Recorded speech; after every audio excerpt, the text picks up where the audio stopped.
for part 2 of Lord of the Rings As Told By. Hi, you're not coming up here. The Two Towers. And today, we're going to be properly watering my orchids. Oh, that's a dead root. I need scissors. Hold up. Whee. Oh, I'm sorry, Cece.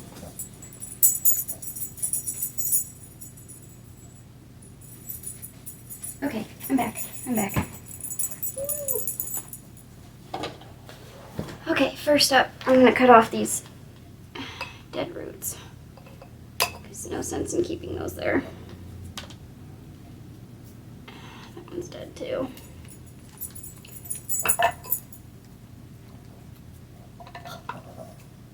So, Lord of the Rings. Oh, Tagnabbit. It wasn't as dead as I thought. Too late. Okay, sorry. Part 2. So, Lord of the Rings. See, I don't even know what I'm doing. Let me introduce the orchids first. This one, as you can see, has flowered. It is actually towards the end of the flowering. The other 2 flowers fell off already, and that part's done. When an orchid is flowering, never fertilize it. Like, don't. It'll kill the flowers off quicker. So, and then this one is a rescue. Sorry, that my sister brought me to fix. So you can see it's got some not good spots on its leaves, but it's doing a little better. And then we've got my other one. Ooh, the glass is dirty, but it's pretty. And you can see it. It's flowering right now too. I will bring it out of the glass so it's easier to see. The glass keeps it pretty well. I don't know if I can bring it out of the glass without ruining the flowers. Okay. Alright. Okay. There we go.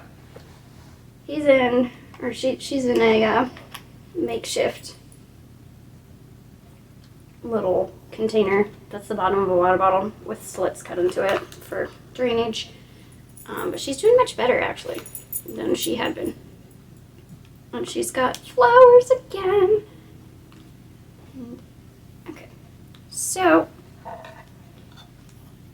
at the end of... Don't do that.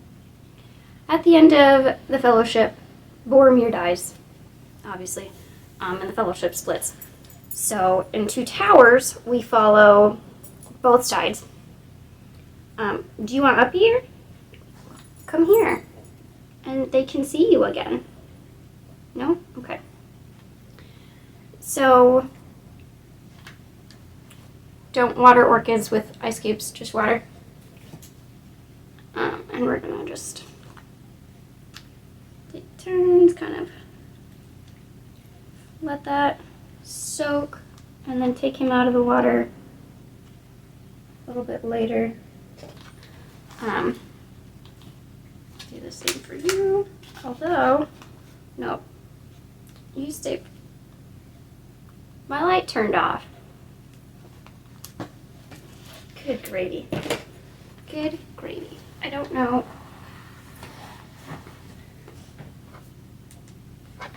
Okay, sorry about that. It's just full of messes. This one's already stays pretty moist, so we're gonna leave that one alone. So we follow both parts of the Fellowship. Frodo and Sam are kind of like just trudging towards Mordor, and they kind of get semi-attacked by... I think I watered this one recently, but we'll do it again. Probably doesn't need a whole lot. Oh my gosh! The stupid light. Okay, whatever. I'm sorry. It's gonna be dark. Um, so Frodo and Sam run into Gollum. Gollum tries to attack them, and then they kind of like hold him down and are like, "We will totally kill you if you don't stop trying to kill us." And he ends up just becoming their guide to Mordor. I'm gonna move these forward a little bit while they soak a little bit, and then at the end we'll bring them up and come on. And we're joined by Caesar. And the other three, Legolas, Aragorn, and Gimli are on their way. I'm gonna put my glasses on now that the light's not reflecting off of them. Are on their way to go save Merry and Pippin from the orcs because the Uruk-hai took Merry and Pippin, and when Boromir was trying to save them. So, hi. So they're after them, and they, Merry and Pippin are kind of saved by the Uruk-hai, by the Rohirrim, who kill all the Uruk-hai, and then Merry and Pippin are run into the forest, and, the Rohirrim doesn't actually see them. Yeah, he's soaked enough. I must have watered him before. So you gotta let him drip dry.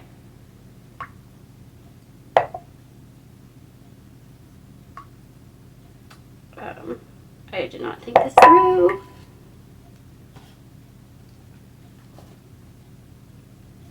Okay. And so they run into Fangorn Forest where they meet Treebeard. And Treebeard is an ant.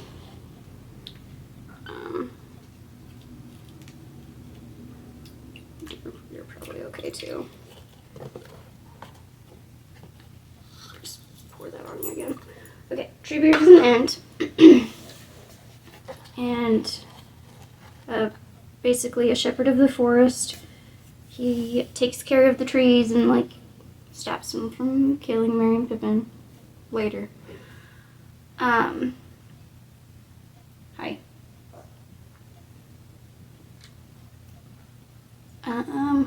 Gosh. I don't want to miss any part, but there's some parts that are different than the movies. So let's backtrack a little bit.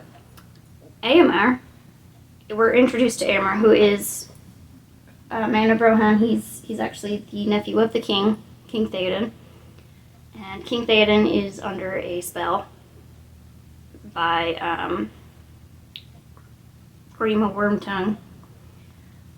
So Saruman is controlling the king, and Grima Wormtongue manages to get Éomer banished after he brings the king's son back from after finding him. He finds the king's son after a battle, and the king's son is he's gonna die. He's very not much alive. You're not going over there. Just enjoy the story. And Éowyn tries to do her best to heal her cousin. Éowyn is Éomer's younger sister. So Grima banishes Éomer, and Éomer and his Rohirrim, they're the ones that, after they were banished, they kill all the Uruk-hai and save Merry and Pippin without realizing it because they don't meet them. Just sit.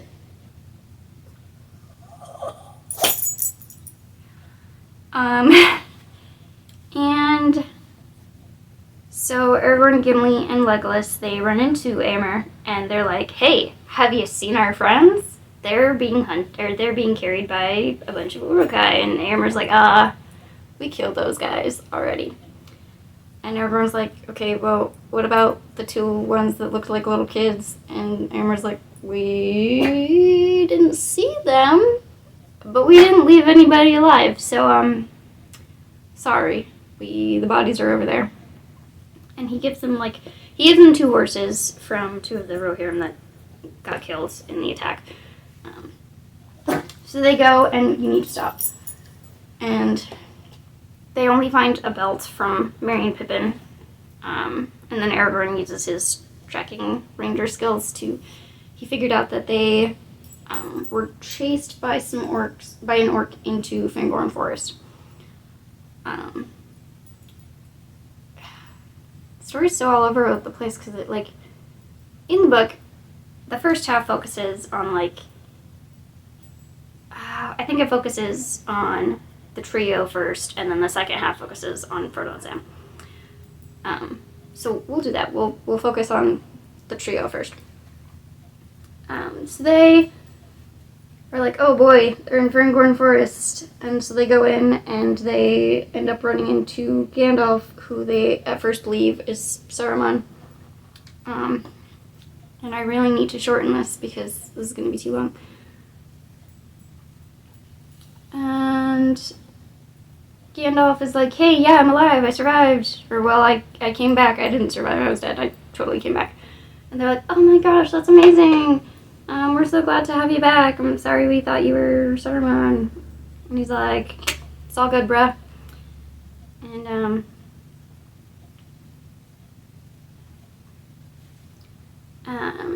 Gandalf's like, oh, not to worry about Merry and Pippin. They're with Treebeard. They're safe. I talked to them. But we need to go to Rohan because there's some trouble. And so they all go to Rohan. And they come in, and the guard's like, excuse me, old man, you cannot have your staff. And Gandalf plays the old man card. And he's like, but this is my walking staff. I can't walk without it. And stop. Just sit down. Just sit down, baby. And then the guard's like, okay, I guess. And then... Stop it! Stop. Stop. Just sit. Don't jump over there. No.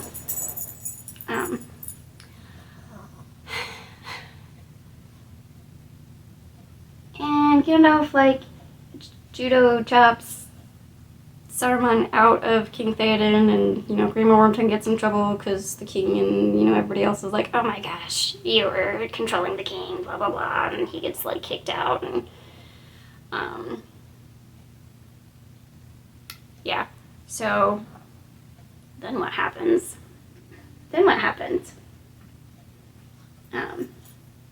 So after Grima gets kicked out, they're like, he's gonna go to Saruman, and so they're kind of expecting an attack now because Saruman's not in control of the king. So, Gandalf is trying to convince Theoden, he's like, just fight right now.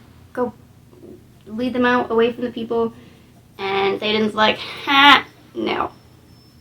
I'm gonna stop sniffing. He's gonna stop sniffing. I'm taking my people to Helm's Deep because we've never been beaten there and we'll be safe. And Helm's Deep is this big fortress that's kind of like built into the side of a mountain, and it's got super thick walls. It's basically impenetrable except for, of course, that one little drain. And so they go there, they get attacked on the way, and Aragorn falls off a cliff. He doesn't die, but... and then, so they get there. The women and children are sent in the caves with the food and stuff, and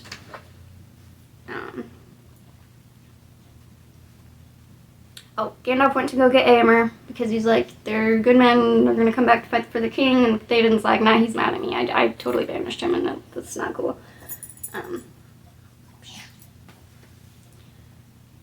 So they're getting ready, and in the movies, Elrond sends a bunch of elves to help. That does not happen in the books. It's a cool addition, but it doesn't happen. If I remember correctly, the only elves that come, I think, if they do come, because I can't remember, are Elrond's twin sons. Their names start with E's. And so they come and help. And actually, I think some of the Dunedain Rangers come help too, and that's, Aragorn's people. So they come help. It's not elves, aside from the two. What? No. So they come help, and they're totally, getting clobbered by the Uruk-hai, being driven back and back, and then, Gandalf comes and saves the day, and they win. And then, at the same time, Merry and Pippin have convinced Treebeard to walk them past Isengard, because Treebeard was like, I'm not getting involved in this war. And Pippin's like, oh yeah? And they walk past Isengard, and Treebeard sees that all of his... Come here, I'll put you down! Treebeard sees that a lot of his trees have been destroyed, and that makes him really mad, because those were his friends. Obviously, if you see your friends get killed, you're going to be like, I'm going to attack whoever did this. And so Treebeard and his Ent buddies attack Isengard at the same time that the Uruk-hai are attacking Helm's Deep. And they beat Isengard and release the river, so it's flooded. And, Saruman and Grima Wormtongue are kind of stuck in the tower, not able to come down. And please stop, Caesar. Please stop. And yeah. So then the trio, then all of Rohan, well, not all of them, a lot of them. Caesar, please stop. Come here. No, come here. I'll give you a treat in a minute. He's not good at this. Anyway. So the King Theoden, Éomer, and several others go with the trio and Gandalf, and they go to Isengard after all that's finished, and they talk to Saruman, and Saruman's like, I'm not helping you. And he actually does not die at this part. Shh! Grima and Saruman actually leave Isengard alive, and they just leave. And then that's the end of that part for the trio. So on to Frodo and Sam, real quick, because I don't have a lot of time. So Frodo and Sam are being led by Gollum to Mordor. They get caught by Faramir, who is Boromir's brother. And Faramir figures out that they've got the One Ring. And so he at first is tempted to take the ring, but not because of the ring, only because he thinks his dad would, be proud of him. And because his dad sucks. His dad is the worst dad in the history of dads. He definitely had a favorite. It was always Boromir. And so he treats Faramir like crap. And so Faramir thinks, oh, well, if I take the ring to him, he'll be proud of me, and, we'll have a better relationship. And then Faramir, they all get attacked at... Oh, it starts with an O. Osgiliath. There we go. By some Nazgul, and then Sam gives the ultimate speech about good being in the world, and if I could remember it, I would say it, but I can't remember the whole thing, so I'm not going to try. And after that speech, Faramir's like, you know what? I'll let you guys go. Get this done. And so they leave. He lets them go, and they leave through the tunnels to go to Cirith Ungol, which is where the Witch King is from, but that's for the next book. And that's pretty much it, I think. Yep, they just continue on their way. And Gollum, of course, is, hates himself, loves himself, he's arguing with himself. Multiple personalities right there. Just two, though. And that's pretty much it for the Two Towers. Back to the Orchids. So, you let it dry out, and I only water them once a week. Usually on Mondays, but I forgot for the most part. If they're high humidity, like my one in the glass, it actually does not need watered as often. I think I watered that like 3 weeks ago, and it is still a bit wet because of the humidity. So it's all good. Never use an ice cube. Don't fertilize when it's flowering. When it is not flowering, you can spray it with a special orchid fertilizer. I'll put that up there. And yeah, that's pretty much it. I would let it air out. But right now, I'm going to put it back in its pot for a second. They prefer air, but I can't find a good enough pot that won't fall over. Sorry. And that's it. Next episode, the Return of the King will be the last for probably a good while. But that's okay. I did not expect to do a whole lot more. So, if you are interested in... I'm not thinking well, sorry. True crime, check out the True Crime podcast, Cookies and Crime, by Arcus Media on Spotify or wherever you listen to your podcasts. Also, if you like cryptids, ghosts, ghouls, paranormal events, stuff like that, check out Mysterious Phenomena, the Dreadfully Explained podcast, also on Spotify by Arcus Media or wherever you listen to your podcasts. And that is actually me and my sister discussing cryptids and such. And if you like writing, check out check out The Shopkeeper on Instagram, shop spelled with 2 P's and an E, for all your writing stuff. And if you don't already follow Arcus Conservatory on Instagram as well, but it's under the other Shopkeeper with the 2 P's and an E. And that is it. See you guys next time. And yeah,